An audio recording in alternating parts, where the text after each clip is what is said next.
The woman who appeared at every truck stop, Ray Kowalski, had been driving long haul for 19 years. He knew the rhythms of the road the way other men knew their wives, the dip in I-40 outside Amarillo, the particular silence of a Nebraska midnight, the way the sky turns bruised and yellow before a Kansas storm. He knew the truck stops too. Which ones had decent coffee, which ones smelled like old grease and despair, which ones you avoided after dark if you wanted to keep your wallet. He first saw her at the Pilot Travel Center outside of Tucson, Arizona. It was 2:15 in the morning. Ray had pulled off for fuel and a bathroom break, his eyes raw from 6 hours of high beams and painted white lines. She was standing near the entrance, not inside, not quite outside, but in that liminal fluorescent glow of the doorway. She wore a pale yellow sundress that seemed wrong for the desert night, her dark hair loose around her shoulders. She was looking at him. Not the way women sometimes look at truckers, sizing them up, wary, but with something like recognition, like she had been waiting specifically for him. Ray glanced away, paid for his coffee. When he looked back, she was gone. He thought nothing of it. 3 days later, he was 300 miles north, fueling up at a Flying J outside of Flagstaff. The temperature had dropped 20 degrees from Tucson. He climbed down from the cab, stretched his back, and felt the familiar pull of exhaustion behind his eyes. He turned toward the store entrance and stopped. She was there. Same yellow dress, same dark hair, same expression. That calm, certain recognition, as though she had known he would arrive at exactly this moment. Ray stared. His coffee-stained brain tried to construct explanations. A coincidence. A look-alike. Two women who happened to share a wardrobe and a face. He took 2 steps toward her and she moved back into the shadows between the fuel pumps. When he reached the spot, there was nothing. Not even the lingering warmth of a person. He asked the attendant inside if he had seen a woman in a yellow dress. The attendant looked at him strangely. "Sir, you're the only person who's come in the last hour." Ray sat in his cab for a long time before he could make himself drive. He called his dispatcher, Marie, the next morning and mentioned it. She laughed. "You've been on the road too long, Ray. You're seeing things." Maybe, but he started keeping a log. Kingman, Arizona, day 4. Same woman, east side of the parking lot. Gone before he reached her. Barstow, California, day 6. Near the vending machines, she was watching the door like she knew he was about to walk through it. Needles, California, day 7. This time he sprinted. He crossed that parking lot faster than a man his age should have been able to move. He reached the spot where she had been standing, between a Peterbilt and a row of garbage cans, and found nothing. No warmth, no scent, no footprints in the dust. But there was something. A small object on the ground, where she had been standing. He crouched and picked it up. It was a laminated ID badge. A trucking company called Meridian Freight, a company he had never heard of. The photo on the badge was faded, bleached almost white, but he could make out the shape of a face. A woman. Dark hair. The name on the badge read Ray Kowalski. He dropped it. It hit the asphalt, and he stepped back from it like it was a live thing. Then, because he was Ray Kowalski, and he had been driving through strange nights for 19 years, he picked it back up and put it in his shirt pocket. He Googled Meridian Freight that night from a motel in Barstow. No results. Not a single hit. No website, no dot registration, no news articles, nothing. A company that apparently did not exist had issued an ID badge with his name on it. He didn't sleep much. The next week he saw her 4 more times. Needles, Blythe, Indio, Beaumont. Each time, the moment he moved toward her, she disappeared. Each time he checked the spot where she had stood, the ground was bare. Then came the night outside Palm Springs. It was almost 3 a.m. He had pulled into a small independent truck stop, the kind with 2 pumps and a 1-room diner attached. He was the only vehicle in the lot. He climbed down to fuel up And there she was, standing not 30 feet away, watching him with those dark, patient eyes. But this time, she didn't step back. This time, as he stared at her, she raised one hand and pointed. Not at him, behind him. He turned. His truck was rolling. Slow at first, the fuel nozzle still in the tank, the hose pulling taut, and then faster. The lot had a slight grade he hadn't noticed, and the parking brake, for the first time in 19 years of driving, had not caught properly. His rig was rolling toward the highway, toward the stream of semi-trucks moving at 70 miles an hour through the desert dark. Ray ran. He caught the driver's side door, hauled himself up, and got the brake down with maybe 4 seconds to spare before the nose of his truck reached the highway shoulder. He sat in the cab for 10 minutes with his hands shaking on the wheel. When he finally climbed back out, the lot was empty. The woman was gone. He never saw her again after that night. He has looked at every pilot, every Flying J, every nameless independent stop between Tucson and the Oregon border. But she has never reappeared. The ID badge sits in his glove compartment. He cannot bring himself to throw it away. He does not know who she was or how she was in 6 places across 300 miles. He does not know how she knew his truck would roll that night. He only knows that whatever she was, she had been watching over him. And whatever her purpose was, it appears to be finished. Ray Kowalski still drives long haul.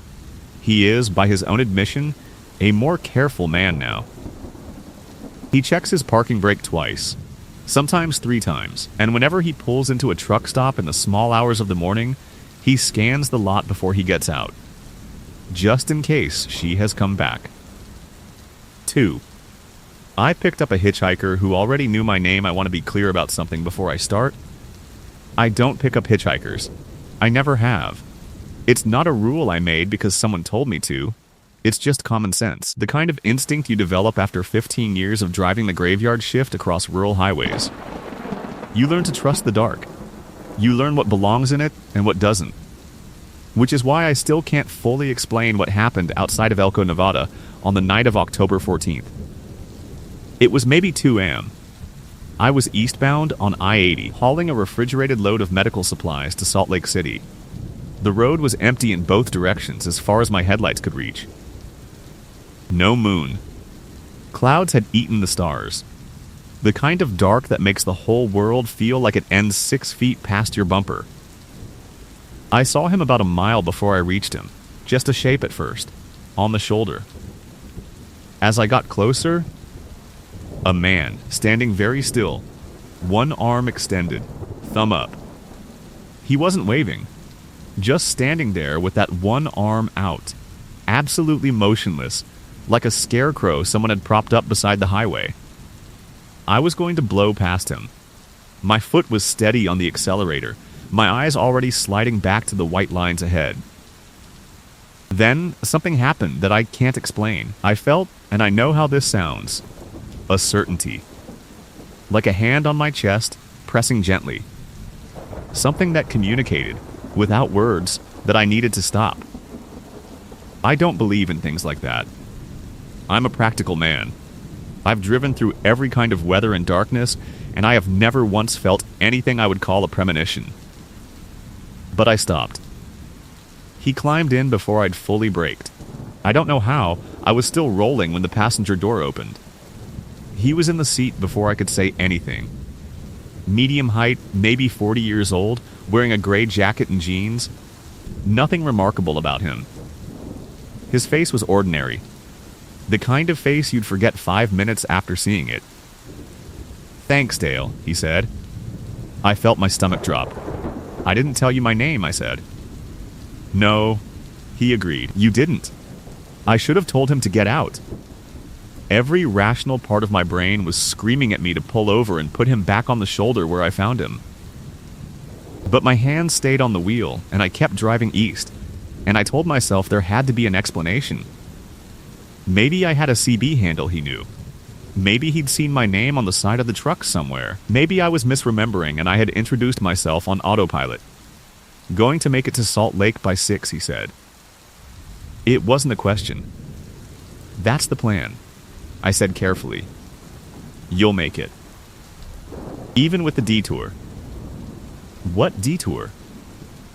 He didn't answer that. He looked out the passenger window at the dark rushing past. For a few miles, neither of us spoke. The radio was on low, country station out of Elko, starting to break up with static as we got farther out. Your daughter's recital is the 18th, he said. My hands tightened on the wheel. My daughter Emma was 8 years old and had a piano recital that Thursday. I had not mentioned this to anyone on this trip. I had not mentioned it to my dispatcher. It was not written anywhere in the truck. How do you know that? My voice came out flat and strange.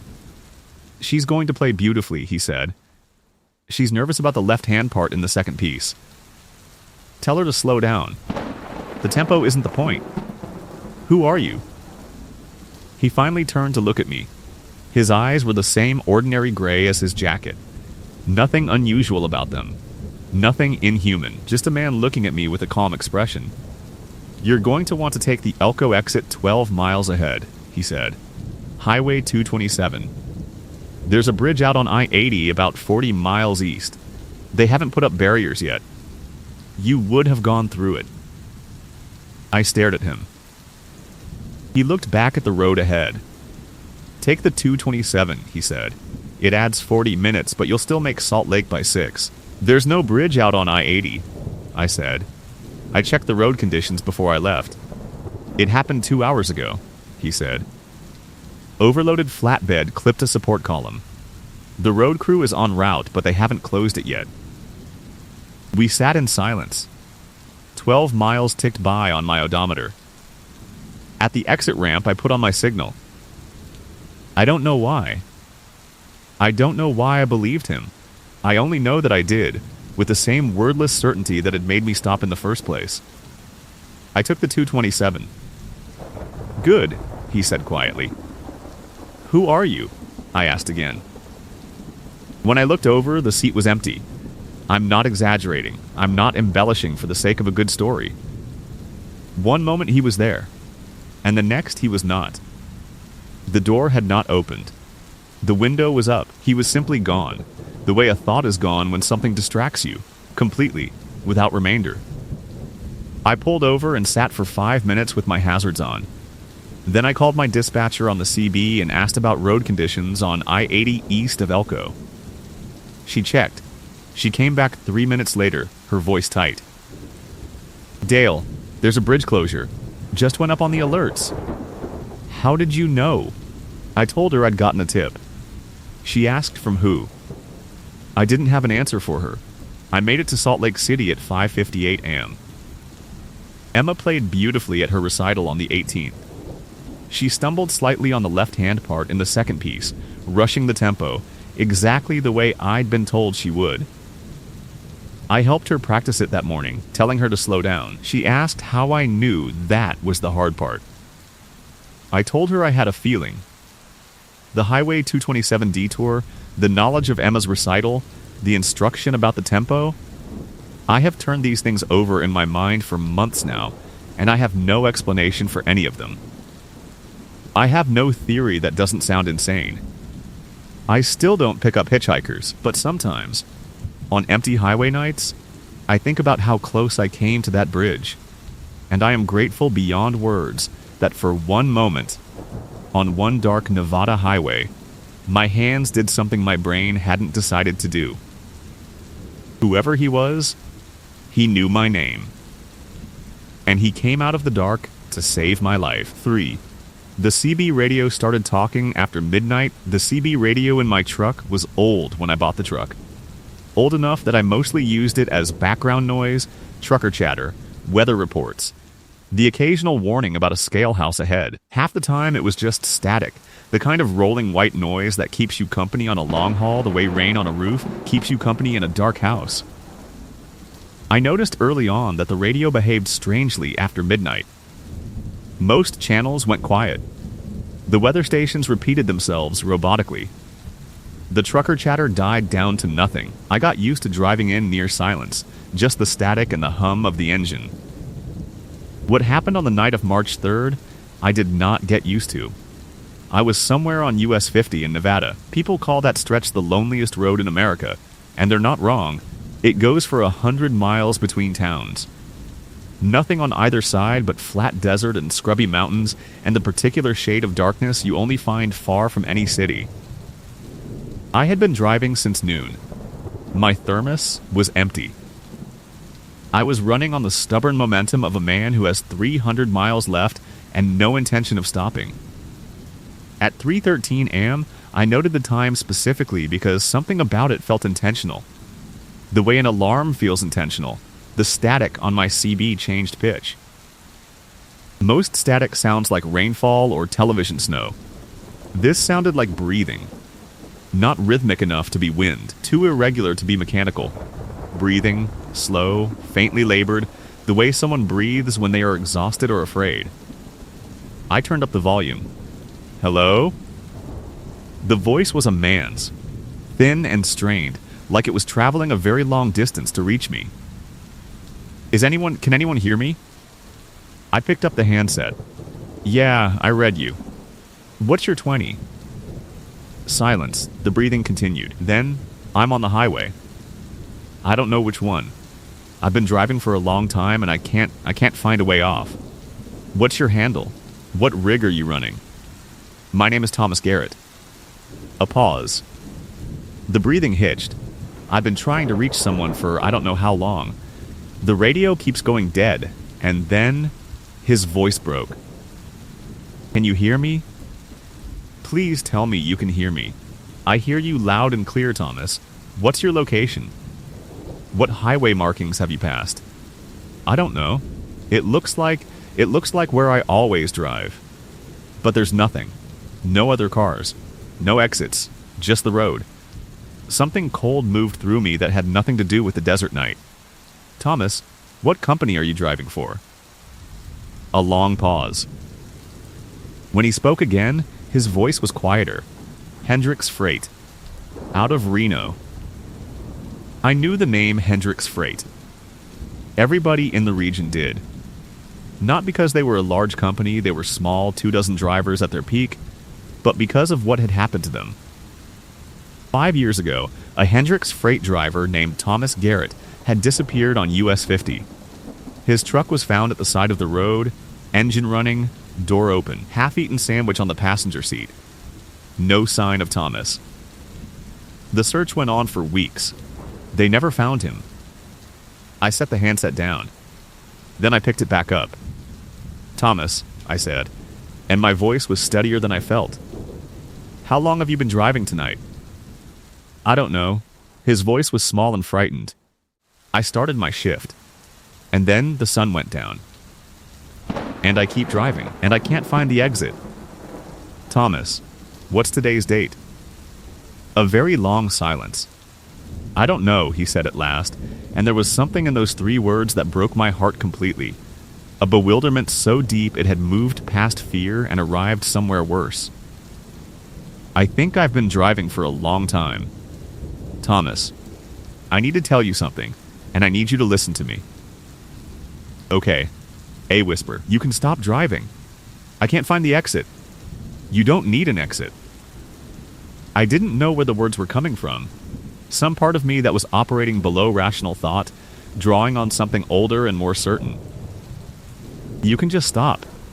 Whenever you're ready. You can just let the truck go.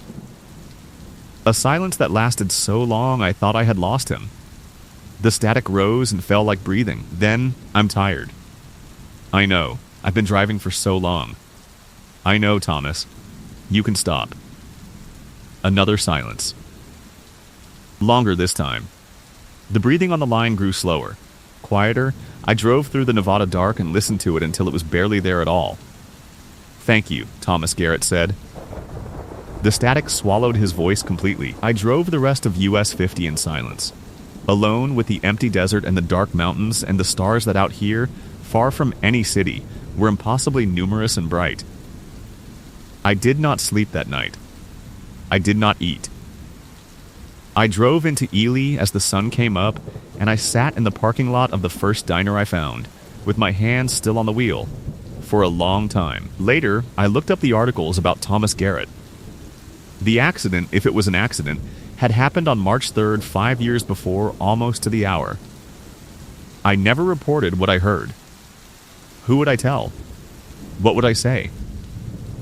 That I had spoken to a missing man on a CB radio that shouldn't have been able to receive his signal. On the anniversary of his disappearance, at the exact moment the clock read 3:13 a.m.?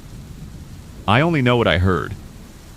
And I know that somewhere on the loneliest road in America, on a cold March night, a man who had been driving too long finally got permission to stop. I hope he found his way home. 4.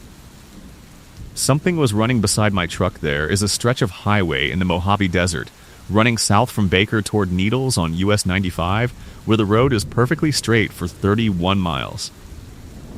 I have driven it dozens of times. I have always driven it fast. Not from impatience, but because the flat expanse of it, the absolute horizontal infinity of it, makes speed feel like necessity, like the only appropriate response to that much empty space. It was on this stretch, at approximately 1:40 in the morning, that I first noticed it. I was running about 65. The temperature outside had dropped to the mid-50s, cool for the Mojave, which had baked to over 100 just 12 hours before. My headlights reached maybe 300 feet ahead. On either side of the highway, nothing. Sand, rock, the occasional desert brush, and dark. In my right side mirror, I saw a shape.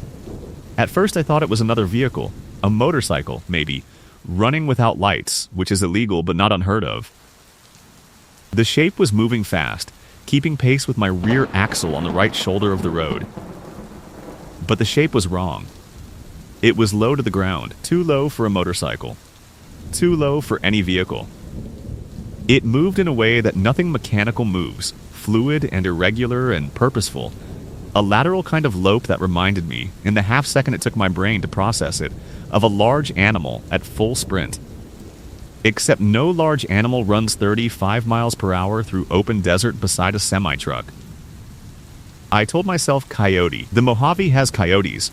I have seen them cross the highway at night, their eyes catching my headlights and burning orange before they vanish.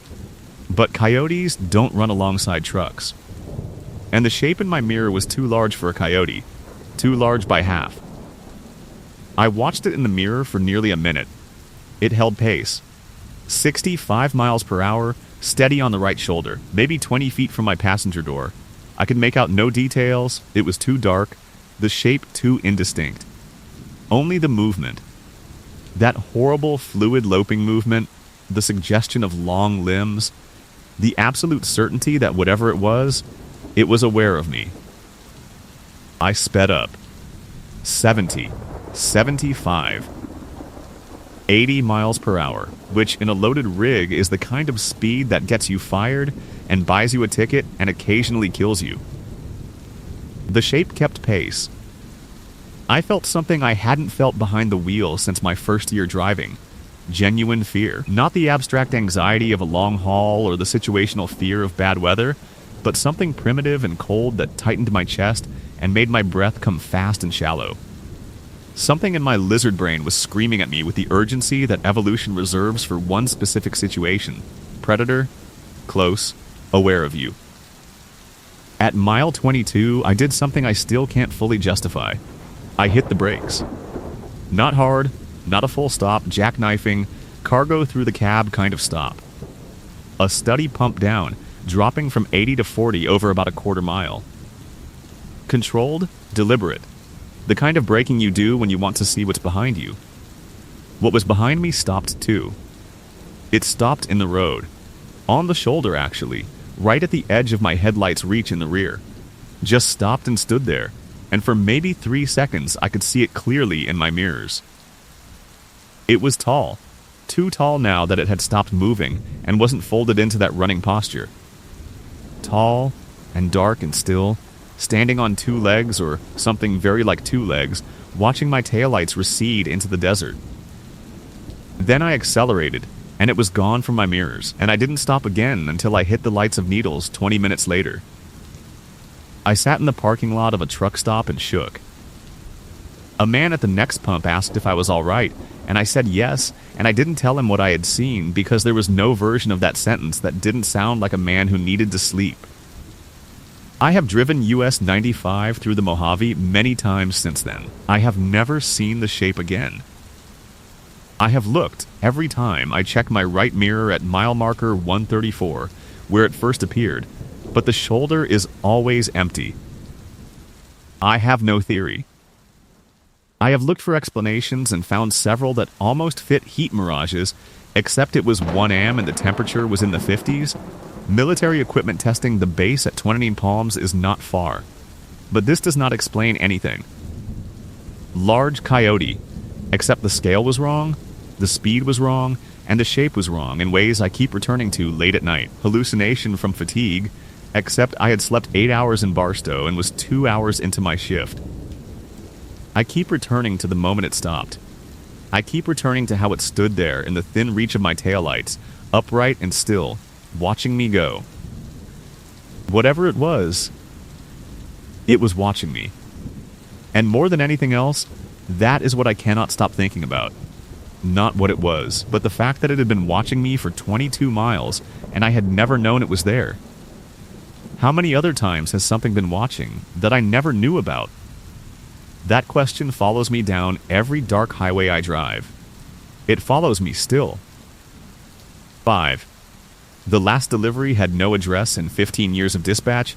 Marie Cutler had seen everything. Late loads. Lost loads. Drivers who called in 3 states from where they were supposed to be. A delivery once to a house that burned down 6 hours before arrival. She thought she was past being surprised. Then came the order for Carlos. It came through the system the usual way, entered at 11:47 p.m. by someone logged into the dispatch terminal. A delivery of industrial refrigeration units to a location outside of Valdosta, Georgia, weight, manifest, truck assignment, estimated drive time, all standard. The only unusual thing was the destination field, which read, "The gray house at the end of Mill Trace Road, past where the pavement stops." No street number. No zip code. No GPS coordinates. Marie pulled up the route and found Mill Trace Road on the county map. A dirt road about 8 miles west of Valdosta that turned to gravel, and then nothing about 2 miles past its last listed residence. No address registry showed anything at the end of it. No satellite imagery from 3 years ago showed any structure there. But the load was already on Carlos's truck, and the paperwork was signed by someone with authorization codes she didn't recognize. She called Carlos at midnight to explain the delivery. He listened. He was that kind of driver. He listened without interrupting, asked 2 or 3 precise questions, wrote down what she told him. "You want me to take 8 miles of dirt road in an 18-wheeler at 2 in the morning?" he said. "The authorization codes check out," she said, which was true even though she didn't know whose codes they were. "And there's no address. No formal address." A pause. "What are we delivering?" "Industrial refrigeration units. 3 of them. Manifest is clean." Another pause. "Okay," Carlos said. Because he was that kind of driver. He called her from the end of the pavement at 2:15 a.m. "There's a lane here," he said. "Dirt, Neuro. I can barely fit. Can you get through?" "Maybe, Marie. There are lights at the end of it. Down through the trees. Someone's home." She exhaled. "Okay, proceed, but radio me every 5 minutes. If I don't hear from you, I'm calling the county." "Copy that." She heard from him at 2:20. He was moving slowly down the lane. The trees were close on both sides. The lights ahead were steady, not flickering like candles, steady like electricity. "Somebody's running a generator out here," he said. "Big one. I can hear it. 2:25. He had stopped. The lane had opened into a clearing. He described what he saw. A large gray house, 2 stories, old but not derelict, every window lit. A wide gravel apron in front of it, freshly laid, as if someone had recently prepared it specifically for the delivery of a large truck. No vehicles. No people. The front door of the house was standing open. "There's nobody here," he said. "Stay in the cab," she said. "There's a loading dock," he said. Around the side. Marie, there's a dock here. Like a commercial loading dock. On a house in the middle of nowhere. She didn't know what to say to that. I'm going to back in, he said. She almost told him not to. Some instinct she couldn't name pushed at her to tell him to leave the freight on the apron and come home. But she didn't. He backed in. He described the process. The dock was the right height, perfectly aligned, as if it had been built specifically for his trailer. He opened the rear doors. He began unloading the refrigeration units with the pallet jack. He narrated as he worked, which was not something he usually did, and she understood that he was doing it because the narration was the only thing standing between him and the thought of what was on the other side of that dock door. He had unloaded 2 of the 3 units when he stopped talking. Carlos? Silence, Carlos. Check in. 40 seconds of silence. Then someone's inside. Inside the house or inside the dock? Inside the dock. I heard. Movement. And the cold. What do you mean the cold? The room beyond the dock door. It's cold, Marie. I can feel it from here. Like a commercial freezer. Much colder than the units I'm delivering could produce. Much colder. She checked the manifest again. Industrial refrigeration units. 3 of them. For a house in the middle of a Georgia forest with a commercial loading dock and a room that was already cold. Load the 3rd unit back on the truck, she said. I only have 2 on the dock. Load 1 back on and come home. A long pause. The paperwork says 3. Marie, Carlos, she kept her voice level. Load 1 back on the truck. Come home. I'll deal with the paperwork. Another pause. There's something in that room, he said quietly. I don't know what. But it's not just cold storage. It's the smell. Marie, when the dock door opened, Carlos, now, he came home. He arrived at the depot at 5:30 a.m. with 2 of the 3 units delivered and 1 on the truck and a look on his face she had never seen on him before. She asked him about the smell once, quietly, in the break room. He looked at her for a long time. Like a butcher shop, he said. But older. Like a butcher shop that hadn't been cleaned in a very long time. She pulled up the dispatch system to document the incomplete delivery and found that the order was gone. Not archived. Not flagged. Gone, as if it had never been entered. The authorization codes, when she ran them through the system, came back invalid. They had never existed. No one at the company admitted to having placed the order. Marie and Carlos never spoke about it again. She transferred him to a different route. He accepted without asking why. But sometimes, late at night, working the overnight dispatch, she types Mill Trace Road into the county database. The road ends where the pavement stops. No structures listed beyond. No records of a gray house. No records of anything. 6. Every mirror showed someone behind me. I'm going to tell you what happened, and I'm going to tell it straight, without embellishment, because the truth is strange enough that it doesn't need any. I drive a Freightliner Cascadia. 2019 model, well-maintained, no mechanical issues that I know of. I have driven it for 4 years. I know every rattle and squeak of it, every way the cab sounds in different weather and at different speeds. I know what belongs and what doesn't. On the night of November 8th, driving northbound on I-65 through southern Indiana, I became aware that something was in the sleeper cab behind me. Let me back up. It started with the mirrors. I have a standard mirror setup. 2 large side mirrors, 1 mounted on each door, angled to cover the rear of the trailer and the lane alongside. I also have 2 smaller convex spot mirrors mounted above each of those, for blind spot coverage. Inside the cab, there's no rear view mirror. You can't see behind you in a semi the way you can in a passenger car. What you see is what the side mirrors show you. At approximately 12:30 a.m., I glanced at my left side mirror and saw someone sitting in the sleeper berth. I say saw. It was more like a suggestion of something. A shape in the curtain filtered darkness behind me, roughly where the bunk is. the approximate size and dimension of a seated human figure. The mirror caught it at a certain angle, and for a moment, 2 seconds, 3, I had a clear impression of a person back there, sitting very still. I turned around. Nothing. The sleeper curtain was closed. I pulled it aside with one hand. I do not recommend this while driving, for the record. And the bunk was empty. Sheets undisturbed. No one. I turned back to the road and told myself I had imagined it. 12 minutes later, I looked at my right side mirror and saw the shape again. Different mirror. Same shape. Same position, as if something were sitting in my sleeper, and the mirrors on both sides of the cab at certain angles were catching a glimpse of it. This does not make physical sense. The side mirrors show the road behind and beside the trailer. They should not be able to show the interior of the cab. There is no angle, no configuration of mirrors that I can think of. That would produce an image of the sleeper berth in the side mirrors. And yet there it was, twice, in 2 different mirrors, the unmistakable impression of a shape that should not have been there.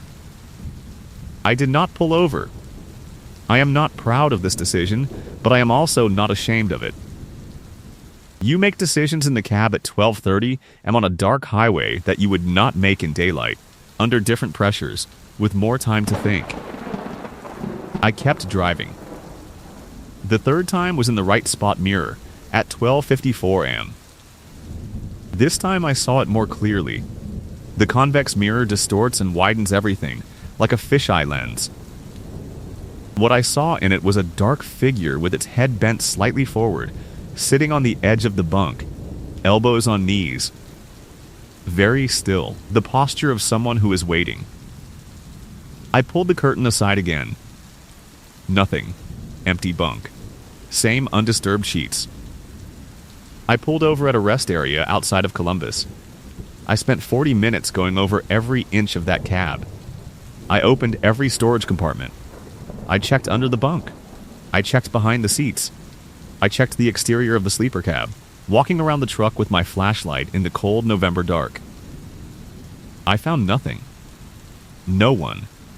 No evidence that anyone had been there. There were no other vehicles at the rest area. I was entirely alone.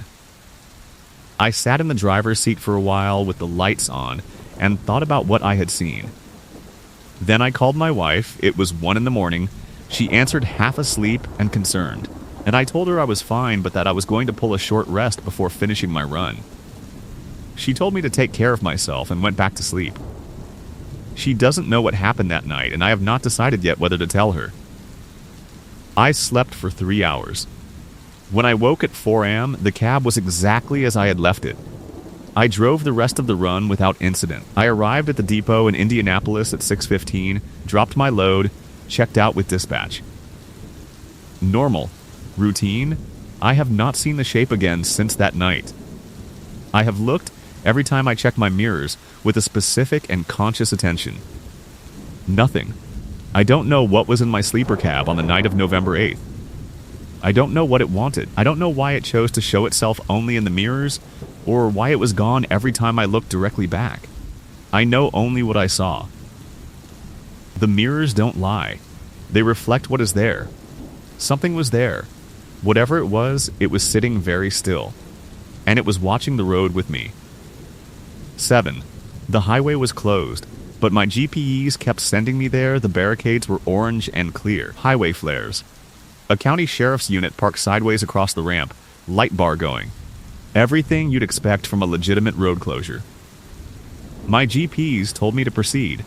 Not ignore the closure, exactly. Not reroute me around it. The blue line on the screen simply continued straight ahead down the closed highway, as if nothing were blocking it. As if the barricades and the sheriff's unit and the flares were not there. As if the closure itself didn't exist. I took the alternate route that night. Of course I did. You don't drive an 80,000-pound rig through a police barricade because your GPS tells you to. But the alternate added 2 hours, and I was already behind, and my dispatcher was on my case. And when the GPS recalculated and brought me back to the same on-ramp 50 miles later, where there were no barricades, no sheriff, nothing, I thought maybe the closure had been lifted.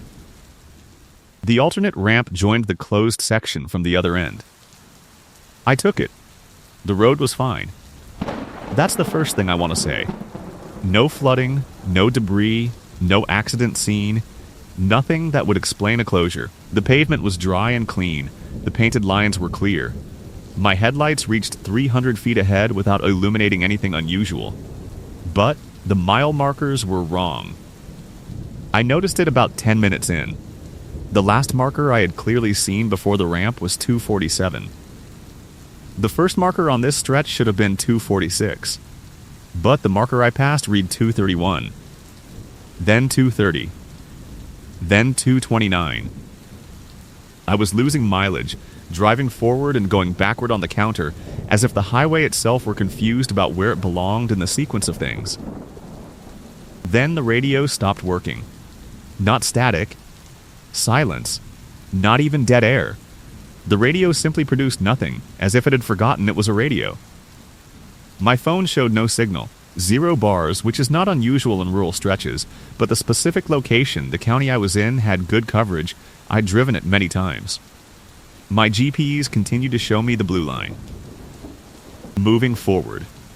Heading toward my destination. The clock on my dash read 2:17 a.m. I drove for what felt like another 20 minutes. The mile markers continued to count down in no logical order. 228, 224, 219. At one point I passed the same distinctive overpass twice. I am certain of this. I recognized the specific rust pattern on its support beams. At 2:17 a.m., the same time the clock had shown when I noticed the radio, I passed an exit ramp. It was the only one I had seen on this stretch. The sign read Henderson Junction, which I did not recognize. I took it on instinct. The road curved down and around and brought me out onto a County 2 lane. Normal, identifiable. A farmhouse with porch lights 2 miles ahead. My radio came back. My phone signal came back. The GPS recalculated, placed me on the correct road, and told me I was 37 minutes from my destination. According to the odometer, I had driven 48 miles on that stretch. According to the GPS, I had been there for 12 minutes. According to my phone's clock, it was 3:09 am, but my dash clock, which had been frozen at 2:17, corrected itself as I watched and jumped to 3:09. I had lost 52 minutes. I have tried to find Henderson Junction on maps. It exists. A small unincorporated community in the county I was passing through, population listed as 180, last census data from 11 years ago. On current satellite imagery, the exit ramp I took leads to an empty field. No road. No 2-lane. Nothing but grass and soil. But I came off that highway somewhere. I drove to my destination. I arrived. I delivered my load. These things happened. I have told this story to other drivers, cautiously, and have found 2 who say something similar happened to them on the same highway in the same county. Neither of them had the specific experience with the mile markers and the clock. Both had the sense, however, of emerging from that stretch confused about how much time had passed. The highway was reopened officially the morning after I drove it. The stated reason for the closure was a water main issue, nothing to do with the road surface itself. I don't know what I drove through that night. I don't know what happens to that stretch after midnight, or why my GPS knew to take me down it when everything else was telling me to stay away. I only know that wherever that road goes, when the mile markers stop making sense and the clocks freeze, I don't intend to find out again. 8. I found my own truck parked in the forest. The access road was unpaved and narrow, and shouldn't have been passable by anything larger than an SUV. I found it by accident. I'd pulled off a rural state highway in East Texas because my temperature gauge was running high, and I'd needed to park away from traffic to check the coolant level. The access road was just there, behind a stand of pine trees, barely visible tire tracks in the soft dirt suggesting it had been used not long ago. My coolant was fine. Low warning light was a sensor glitch, which I had suspected. I was getting back in the cab when I saw the tracks. A vehicle, a large vehicle, from the width of the tires, had gone down this access road recently. The tracks were fresh, the crushed pine needles still green. I told myself it was none of my business. I drove about 200 feet down the access road. I will not spend time justifying this. I was curious. I am a curious person. This has served me well and occasionally gotten me into trouble, and I have never once managed to talk myself out of it. The road opened into a small clearing, maybe half an acre, completely surrounded by pine forest. And in the clearing, parked facing away from me, engine off, a truck. My truck. Or something that was my truck with a precision that went beyond coincidence or resemblance. Same make. Same model. Same year. Same color. A specific dark green that I had mixed custom at a shop in Beaumont 3 years ago because the standard colors didn't suit me. Same configuration of the exhaust stacks. Same slight dent in the rear driver's side panel from a loading dock incident in 2022 that I had been meaning to get fixed for 2 years. And on the door, in the same font, the same size, at the same height, Kowalczyk Transport. My company. My name. Below that, the license plate. My license plate. I sat in my cab for a long time without getting out. Here is what I knew. There was no other truck from my company in East Texas that week. I was solo. We are a small operation, 3 trucks total, and the other 2 were back in Beaumont. Neither of them was my dark green Cascadia because I was driving it and it was currently behind me, and the truck in front of me was also it simultaneously, which was not possible. I finally got out. I walked toward the truck in the clearing. My footsteps on the pine needles sounded very loud. The cab was locked. I could see through the window, same interior, same cracked corner on the passenger dash that I had been meaning to repair. Same St. Christopher's medal hanging from the rear view. The same scratched plastic storage drawer below the radio. I walked around it. The dent on the rear panel was in the exact location, the exact shape of mine. The license plate was not merely the same number. The plate had the same road grime and the same distribution. The same small crack in the lower right corner that I had never bothered replacing. It was not a copy. It was mine. I don't have an explanation for the logic of what I'm saying because there is no logical explanation for it. 2 identical trucks cannot occupy different locations simultaneously. I am aware of this, but I stood in a clearing in East Texas and looked at my truck, and I knew it was my truck. In the same way you know your own handwriting or your own face. I didn't try to get inside. I didn't call anyone. I took 1 photograph on my phone. When I looked at the photograph later that night, in a motel outside Nacogdoches, the clearing was there. The trees were there. The tire tracks were there. The truck was not in the photograph. I went back the next morning before I started my run. The access road was still there. The clearing was still there. The tire tracks, both sets, mine and the other trucks, were still there. The clearing was empty. The photograph still showed an empty clearing. I have looked at that photograph many times. I have sent it to no one because I don't know what I would say. I drove my truck home. I delivered my load first, because that's what you do, and then I drove it home. I have driven it every week since. The dent is still there. The license plate still has the crack in the lower right corner. Everything is exactly as it should be. But I think about the other truck sometimes, parked in that clearing, engine cold, facing away from me like it was waiting for something. Or like something was waiting inside it. And I think about the fact that it was locked. And I wonder what would have happened if, in the moment before I walked away, I had knocked on the door. I wonder if something would have answered. 9. The voice inside my sleeper cab wasn't mine. Federal regulations require that long-haul drivers take a mandatory rest period. 10 hours off duty, minimum, with at least 8 of those in the sleeper berth. This is not a suggestion. This is the law, enforced by logbooks and electronic logging devices, and the understanding that a tired truck driver is a mobile catastrophe waiting to find something to destroy. I am a rule-following man. I note this because it is relevant to what happened. On the night in question, I was parked at a rest area outside of Bowling Green, Kentucky. My logbook showed the required time. My ELD confirmed it. I was in my sleeper berth by 11 p.m. with my doors locked, both cab doors, plus the sleeper compartment privacy divider, which has a latch on my model. I am thorough about this. I sleep in a locked cab because a truck stop in the middle of the night is not a neighborhood, and I have no illusions about that. I fell asleep quickly. I am a good sleeper on the road. The white noise of the truck, the subtle vibration of the cab on its air suspension, the particular darkness of a sleeper berth with its curtains drawn, these things are more comfortable to me after 15 years than any bed in any house I have ever lived in.